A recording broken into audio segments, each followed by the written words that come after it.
Like so for எவ்வளோ auditions போயிருப்பீங்க sir? Like ஒரு கவுண்ட் அப்ராக்சிமேட்டா ஒரு கவுண்ட்னா? இல்லை ஆடிஷன் வந்து இப்போ சினிமாவில் எனக்கு அவ்வளோவா நடக்கிறது இல்லை. எனக்கு மூவிஸில் அவ்வளோவா வந்து ரொம்ப ரொம்ப ரேர். ரொம்ப மேபி காஸ்டியூம்கோசரம் லுக்குக்கோசரம் மீசை வைக்கலாம், அதில் வந்து தாடி வைக்கலாமா அந்த டிஸ்கஷன் தான் போயிருந்த ஒழிய ப்ராப்பராக வந்து சீன் படிக்க சொல்லி அப்படி பண்ணுறது ரொம்ப ரேர். பட் வந்து ஆடுக்கு நிறையா கம்பல்சரியாக போய் தான் ஆகும்.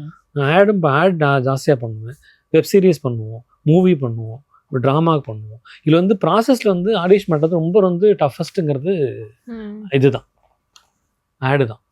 அவங்க வந்து சான்ஸே கிடையாது. நீ என்ன தான் கொண்டு காமிச்சா கூட என் பஸ்ஸில் பாருங்க சார் ஃபோட்டோ தொங்க விட்ருக்காங்க போன ஆடு, அதெல்லாம் கிடையாது. நீ வந்து பண்ணிட்டு போக முடியும்.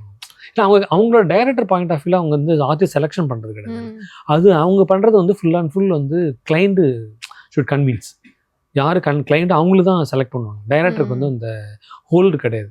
சம்டைம்ஸ் ஐ ரெக்கமெண்ட், இந்த டைரக்டர் கேன் ரெக்கமெண்ட், இது எனக்கு பிடிக்கும் இந்த ஆர்டிஸ்ட் இவராக போய் அப்படி தான் அவங்களோட கால் இருக்குன்னு ஒழிய அது ஆடை பொறுத்த வரைக்கும் டெஃபினட்டாக வந்து போய்த்தான்.